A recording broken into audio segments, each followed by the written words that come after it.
Bonjour à vous et bienvenue dans ce 145e épisode de votre podcast Le Buller, le podcast qui va vous donner envie de lire de la bande dessinée. Tous les 15 jours, découvrez en notre compagnie 7 albums qui viennent de sortir en librairie, 7 titres de qualité que l'on vous recommande fortement et que l'on va prendre le temps de vous présenter. Dans une première partie, nous vous parlerons de Soleil de plomb, 5e et dernier tome de la série L'Avenin, superbe western au féminin que l'on doit à Laurent Astier et aux éditions Rue de Sèvres. Mais comme de nombreux autres titres passionnants sont sortis également, dans une deuxième partie, nous reviendrons plus brièvement sur 6 autres coups de cœur sur lesquels vous pouvez vous précipiter. Ainsi, dans ce 145e épisode, il sera aussi question de la sortie du premier tome d'In Memoriam, un premier tome baptisé Manon, que l'on doit au scénario de Mathieu Salva, au dessin de Jet, et c'est édité chez Dupuis. De la sortie de l'album Blood of the Virgin, un très bon titre signé Samy Arkham et édité chez Cornelius, la sortie de Spiritus Sancti, premier tome sur 2 de l'Élixir de Dieu, diptyque que l'on doit au scénario de JF, au dessin de Christelle Galland, et c'est édité chez Grand Angle. La sortie de l'album L'Université des Chèvres, un sublime plaidoyer en faveur de l'éducation que l'on doit à Christian Lax et aux éditions Futuropolis. La sortie de l'album L'Ami que l'on doit au scénario de Lola Alifa Legrand, au dessin de Yann Lebec, et c'est édité chez Dupuis dans la collection Les Ondes Marcinelles. Et nous terminerons comme toujours par une réédition, celle d'Edmond, pièce de théâtre d'Alexis Michalik qu'adapte le talentueux Léonard Cheminot et que réédite Rue de Sèvres à l'occasion des 10 ans de l'éditeur parisien. Et comme le podcast Le Buller existe aussi sur les réseaux sociaux, ne manquez pas de retrouver en images ces 7 albums présentés et bien d'autres encore sur notre compte Instagram lebuller.podcast. Voilà, vous savez tout sur ce qui vous attend dans cette vingtaine de minutes que vous allez passer en notre compagnie. Il me reste à vous souhaiter une bonne écoute et je l'espère aussi de bonnes futures lectures. Avec l'arrivée en librairie le 18 janvier dernier de Soleil de plomb, nous tenons là le 5e et dernier tome de L'Avenin, la série de Laurent Astier que l'on avait découvert au début de l'année 2019. Amateurs et surtout amatrices de western, nous tenons là une des séries les plus passionnantes qui nous entraîne aux États-Unis, dans les grandes plaines où les contes et les différends se règlent bien souvent avec un colt à la main. Si d'habitude le western est un univers essentiellement masculin, où les jolies femmes servent de faire valoir à ces messieurs, avec L'Avenin, nous tenons là une série où les femmes vont jouer les premiers rôles. Celle que l'on surnomme L'Avenin est une jolie brune, qui ne laisse pas insensibles les hommes, mais dont la beauté piquante est une véritable arme dont elle n'hésite pas à se servir pour assouvir sa soif de vengeance. Aussi, dans Déluge de feu, titre du premier tome qui s'est vu réédité le mois dernier pour les 10 ans de la maison d'édition Rue de Sèvres, Laurent Astier posait les bases de cette série qui tient sur 5 albums et que vous pouvez dès lors découvrir dans son intégralité. On découvrait donc Emily, jeune femme qui a grandi dans un bordel de la Nouvelle-Orléans où sa mère, Liberty, offrait son corps à ces messieurs en échange d'une poignée de dollars. C'est dans cette violence physique et symbolique faite aux femmes qu'Emily ira puiser une partie de son tempérament, ainsi que dans un événement qui marquera un véritable tournant dans son existence.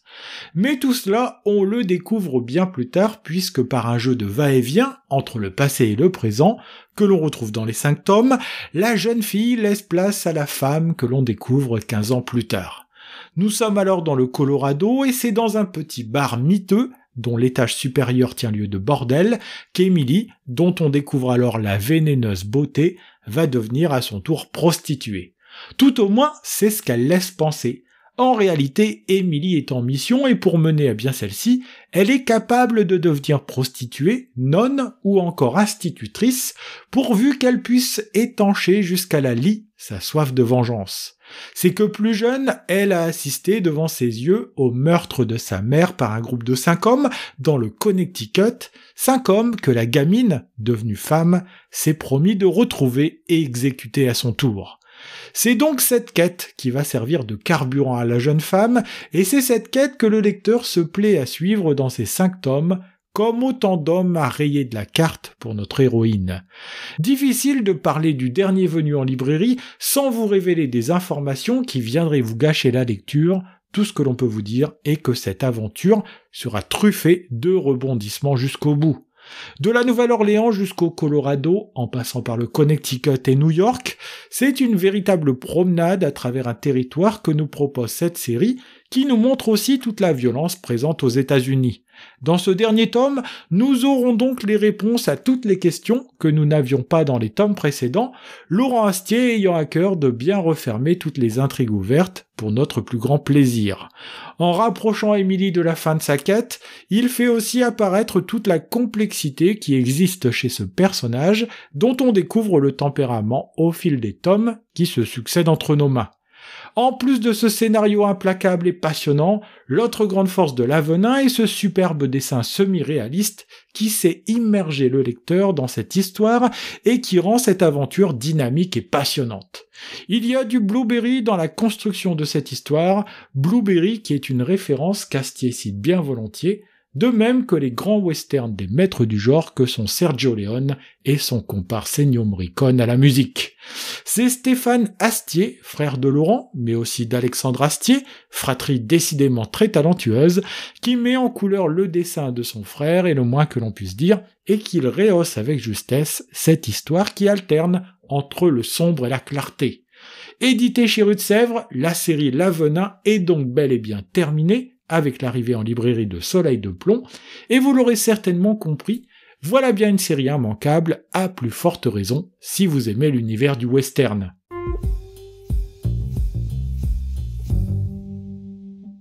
Dans cette seconde partie du podcast, nous allons revenir sur les 6 albums coup de cœur qui ont retenu notre attention ces 2 dernières semaines. C'est dans un pari futuriste que nous entraîne notre premier coup de cœur, le premier tome d'une nouvelle série disponible chez Dupuis et baptisée In Memoriam. Dans ce futur, dont les contours ressemblent beaucoup à notre monde actuel, la nouvelle technologie semble avoir été supplantée par la magie que pratiquent de purs magiciens ou à laquelle tout le monde peut avoir accès au quotidien grâce à des artefacts. Ainsi, la téléportation est devenue quelque chose de courant, mais on peut aussi à sa guise changer de look tout au long de la journée ou encore agrandir son logement via une extension gérée à distance grâce à la magie. C'est dans ce monde, qui fait peur à de nombreux citoyens, que l'on va retrouver un duo de policières qui vit en couple, Mila et Manon, dont la seconde donne son nom à ce premier tome. Les deux projettent d'avoir un enfant ensemble et c'est pendant un rendez-vous dans le cadre de ce projet que va retentir une énorme déflagration autour de la place Vendôme, là où les deux femmes ont un rendez-vous, déflagration qui sera baptisée plus tard la déchirure. 1 an après cet événement, la sorcellerie est devenue totalement interdite en France, les anciens sorciers sont chassés, les artefacts sont prohibés et Manon fait figure de flic téméraire en première ligne pour mener à bien cette traque. Pourtant, il semble bien que quelque part dans un recoin de Paris subsiste une jeune fille et son gros chat qui semblent détenir des informations sur la déchirure, des informations que convoitent d'autres personnes. En effet, dans ce Paris qui a été déserté par tous les sorciers qui craignent de se faire arrêter, un étrange duo au pouvoir très impressionnant sévit et veut absolument mettre la main sur la jeune fille en question. Adam, autre sorcier qui s'est retiré en apparence de cette activité, va collaborer avec Manon pour mettre la main sur celle qui est très convoitée avant que le duo ne la trouve. Avec In Memoriam, on ne s'ennuie absolument pas, le rythme est intense et ce premier tome pose parfaitement bien les enjeux et le cadre de cette histoire. Nous devons le scénario de cette nouvelle série, qui se déroule dans un futur dystopique, à Mathieu Salva, lui qui confie à Jet le soin de mettre cette aventure en images. Dans un style semi-réaliste, avec des scènes d'action qui rythment le récit et apportent beaucoup de dynamisme à cette histoire, le lecteur se retrouve plongé dans une aventure dont on attend la suite avec grande impatience. Sorti le 20 janvier dernier en librairie, Manon, premier tome d'In Memoriam, est une vraie bonne surprise que l'on vous recommande chaudement, à plus forte raison si vous êtes amateur du genre. Partons maintenant du côté d'Hollywood, usine à rêve pour le monde entier et fabrique à cinéma qui est sans pitié, comme va pouvoir s'en rendre compte Seymour dans l'album Blood of the Virgin.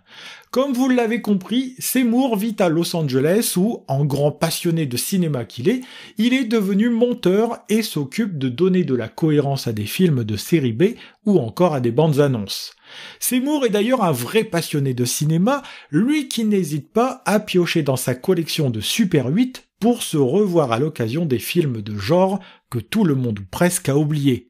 Aussi se retrouve-t-il assistant sur le tournage de Blood of the Virgin, film de loup-garou qu'il connaît très bien pour l'avoir écrit et sur lequel il travaille avec application. C'est d'ailleurs ce qui lui vaudra de remplacer au pied levé Oswald, qui va se voir débarquer d'un tournage chaotique que le lecteur suit avec gourmandise dans cet album qui nous fait plonger de plein pied dans ce cinéma plus confidentiel.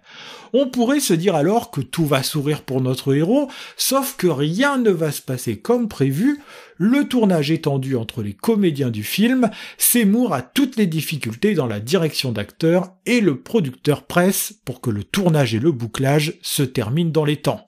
Pour ne rien arranger, en parallèle, la vie privée de Seymour ressemble de loin à son tournage, à savoir que rien ne va comme il le souhaiterait, lui qui vient pourtant d'être papa d'un garçon. Plus notre personnage s'accroche à son rêve et plus on le devine en train de perdre pied dans ce milieu pour lequel il ne semble pas taillé, où sexe, alcool et drogue rythment les fêtes qui se déroulent dans ce monde de strass et de paillettes. Seymour marche sur un fil tendu et durant les 304 pages de cet album, on ne sait jamais vraiment de quel côté il va tomber, même s'il semble taillé pour l'échec comme un perdant magnifique. D'origine syrienne, il verra sa femme Ida, d'origine australienne, prendre quelque peu le large, proposant en arrière-plan une réflexion sur le déracinement ou même encore sur l'Holocauste. C'est une bande dessinée très dense que nous propose Sami Arkham, auteur originaire de Los Angeles, qui voilà son album enfin traduit en langue française. Son style est d'ailleurs très cinématographique, avec ce découpage rythmé et nerveux, des onomatopées très présentes, ou encore cette expressivité qu'il donne à tous ses personnages. En noir et blanc, entrecoupé d'un chapitre en couleur, Blood of the Virgin est un titre que l'on a pris grand plaisir à découvrir, un album disponible aux éditions Cornelius depuis le 2 février dernier. Toujours aux États-Unis, on remonte le temps pour nous retrouver en 1929 dans le Massachusetts, au moment où la prohibition bat son plein en Amérique et prive le bon citoyen de la moindre goutte d'alcool. C'est avec cet arrière-plan que se déploie le scénario de l'Élixir de Dieu, album prévu en 2 parties, dont le premier tome sorti est baptisé Spiritus Sancti, et vous allez voir que le mot baptisé n'a pas été choisi au hasard.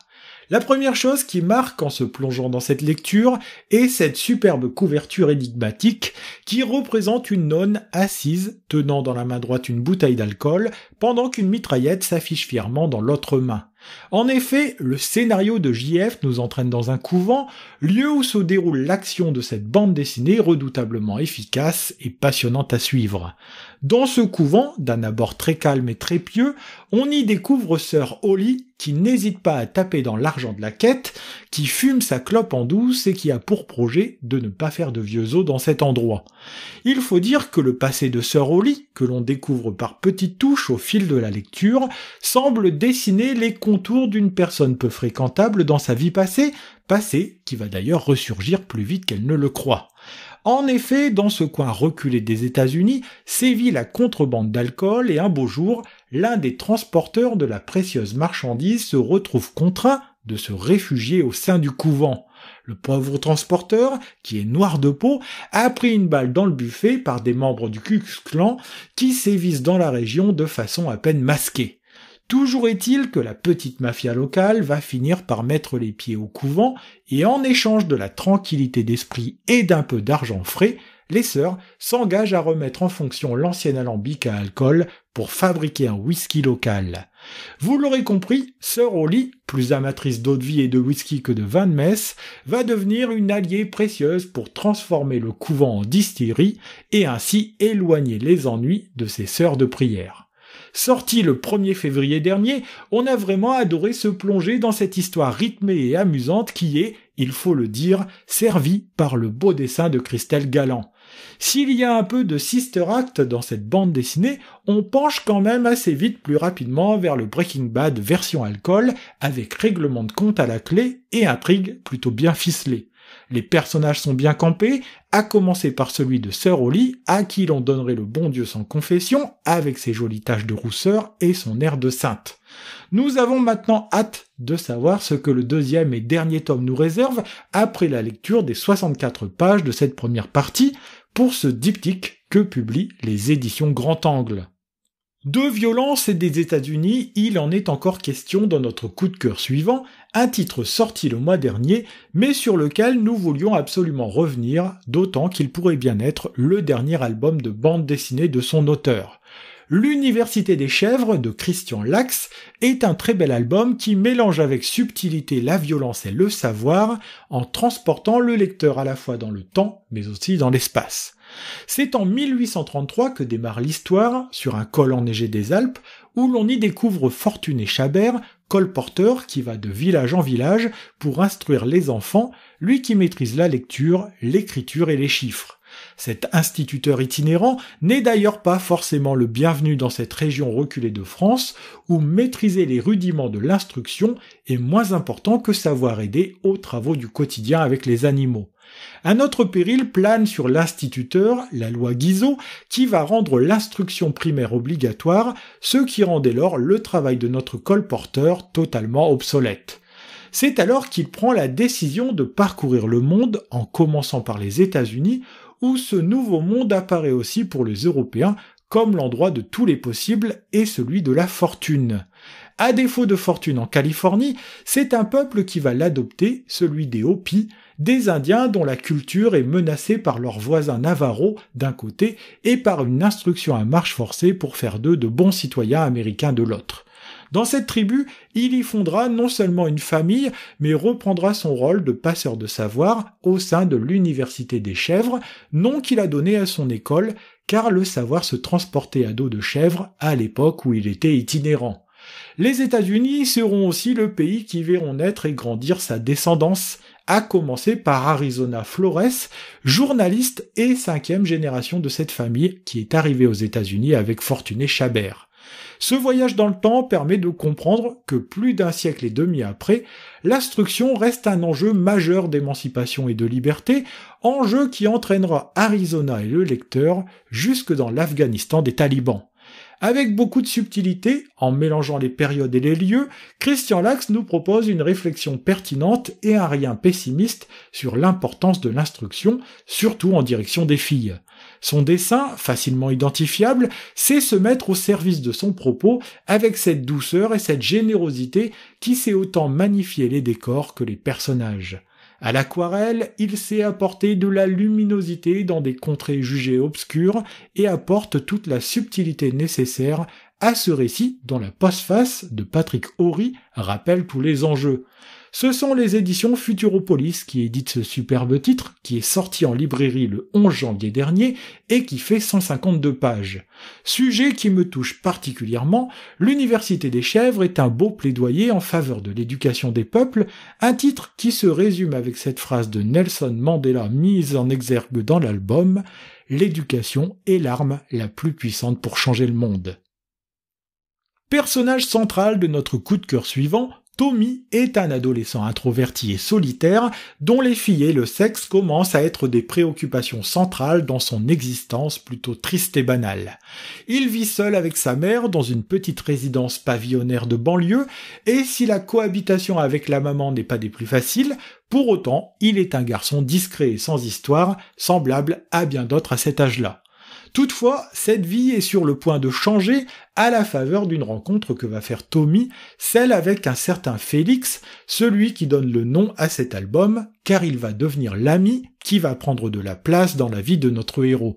Il faut dire que Félix est tout ce que Tommy n'est pas. Extraverti, expansif, casse-cou, sûr avec les filles et frimeur, il impressionne tout de suite son nouveau camarade de jeu dans un duo qui ne va plus se quitter. Sorte de double en négatif de Tommy, Félix va faire évoluer ce dernier et ce sont ces changements du quotidien que nous donne à voir L'Ami, l'album dont il est ici question et qui se déploie dans un format légèrement allongé sur 256 pages. Ainsi, avec ce nouveau copain, il sera question de boire, de parler de sexe crûment, de se baigner nu, de sortir en douce de chez soi, de se bagarrer pour rire ou encore de braver l'autorité de sa mère. Au fil de la lecture, on voit le caractère de Tommy changer, sa personnalité s'affirmer au contact de cet ami qui finit par représenter une sorte de petit diable qui se serait penché sur l'épaule de notre héros. Tout n'est toutefois pas négatif, car Tommy va aussi oser s'adresser à Océane, elle qui l'observe depuis des semaines sans jamais l'aborder, et en dessine les fesses rebondies de cette dernière sur les feuilles de son cahier lorsqu'il s'ennuie en cours. Tommy, qui fait l'apprentissage d'une nouvelle liberté qu'il s'accorde enfin, va ainsi pousser le curseur de ses limites toujours plus loin, jusqu'à jouer avec celle-ci, toujours sous l'influence d'un Félix qui voit aussi en Océane une rivale. C'est dans un noir et blanc très intense, qui colle parfaitement bien à ce récit, que le scénario de Lola Alifa-Legrand est servi par le dessin de Yann Lebec. Dans cet album, ce sont toutes les problématiques de l'adolescence qu'aborde le duo d'auteurs, des problématiques illustrées par un dessin rythmé et nerveux. Ce sont les éditions Dupuis, dans sa nouvelle collection Les Ondes Marcinelles, qui proposent cet album troublant et captivant, un titre qui mérite vraiment que l'on s'y intéresse. Terminons, comme ce sera le cas chaque quinzaine, par un album qui se voit réédité pour notre plus grand plaisir, ou encore la sortie en librairie d'une intégrale. Voilà maintenant 10 ans que les éditions Rue de Sèvres, l'école des loisirs existent, une des maisons d'édition les plus intéressantes à suivre, encore plus depuis que le label 619 a rejoint la maison parisienne. Pour fêter cet événement, Rue de Sèvres a décidé de rééditer une dizaine d'albums, parmi lesquels non seulement le premier tome de l'Avenin, mais aussi le très bon Edmond, un titre sorti originellement en octobre 2018. Arrivé en librairie quasiment en même temps que le film du même nom sortait sur grand écran, nous devons ce titre à Alexis Michalik, lui qui a écrit cette pièce en 2016, qui deviendra par la suite une bande dessinée et un film. Comme vous le savez peut-être, il est ici question d'un des plus grands dramaturges de la littérature française, un certain Edmond Rostand, qui laissera son empreinte à tout jamais avec le sublime Cyrano de Bergerac, pièce autour de laquelle tourne cette bande dessinée. Quand on découvre l'auteur au début de l'album, il s'apprête à voir mise en scène sa nouvelle pièce de théâtre, La Princesse Loitaine, dont la grande comédienne Sarah Bernard tient le premier rôle. Mais avant même que le rideau ne se referme, Edmond comprend que ce n'est pas cette nouvelle pièce qui lui rapportera la gloire et la fortune, puisque celle-ci fait un véritable four. Le manque d'inspiration, la naissance du cinématographe et un relatif oubli dans lequel il est en train de tomber font qu'on ne donne pas cher de la peau de cet auteur que l'on vient pourtant rechercher 2 ans plus tard. Il faut dire que le grand comédien Coquelin cherche un nouveau rôle à jouer pour relancer sa carrière, et c'est à Edmond Rostand qu'il confie la tâche de lui écrire une pièce sur mesure, pièce qui n'existe pas encore dans la tête de l'auteur, mais que l'on va voir naître au fil des pages. C'est que Rostand va puiser dans ce qui fait son quotidien, dans ses relations avec ses amis comme Léonidas Volny et sa nouvelle petite amie Jeanne, l'inspiration qui lui manque cruellement depuis longtemps. C'est donc un chef-d'œuvre du théâtre français que l'on voit s'écrire devant nos yeux dans un album dynamique et rythmé, conçu comme une pièce de théâtre lui-même. Les enjeux sont parfaitement bien posés et le titre nous fait suivre ce personnage d'Edmond dont l'urgence et les aides extérieures vont lui permettre d'écrire cette pièce en alexandrin en l'espace de quelques jours. C'est que le très talentueux Léonard Cheminot, à qui l'on devait l'an passé la Bibliomule de Cordoue, adapte à merveille cette pièce avec ce style enlevé et coloré qui est sa véritable marque de fabrique. Revenu en librairie dans un superbe écrin aux couleurs des 10 ans de Rue de Sèvres, c'est l'occasion de découvrir comme je l'ai fait cet Edmond, un titre passionnant qui tient en 120 pages. C'est ainsi que se termine ce 145e épisode de votre podcast Le Bulleur, un épisode consacré dans sa première partie à Soleil de Plomb, 5e et dernier tome de la série L'Avenin, série que l'on doit à Laurent Astier et aux éditions Rue de Sèvres. C'est toujours un plaisir de vous faire découvrir les sorties en bande dessinée de ces dernières semaines, et si vous avez envie de partager ce plaisir avec nous, n'hésitez pas à nous rejoindre sur les réseaux sociaux. Si vous voulez découvrir en images tous les titres qui ont été présentés dans l'épisode du jour, une seule adresse, le compte Instagram lebulleur.podcast, où vous pourrez vous exprimer et découvrir bien d'autres titres encore. N'hésitez pas non plus à parler de nous autour de vous, sur les réseaux sociaux, dans votre librairie préférée ou encore entre amis et en famille, afin que le Buller puisse continuer de grandir. En attendant, on se retrouve dans 2 semaines, le lundi 27 février, pour le prochain épisode de votre podcast consacré à la bande dessinée. Bonne semaine à vous et on vous souhaite de très bonnes lectures.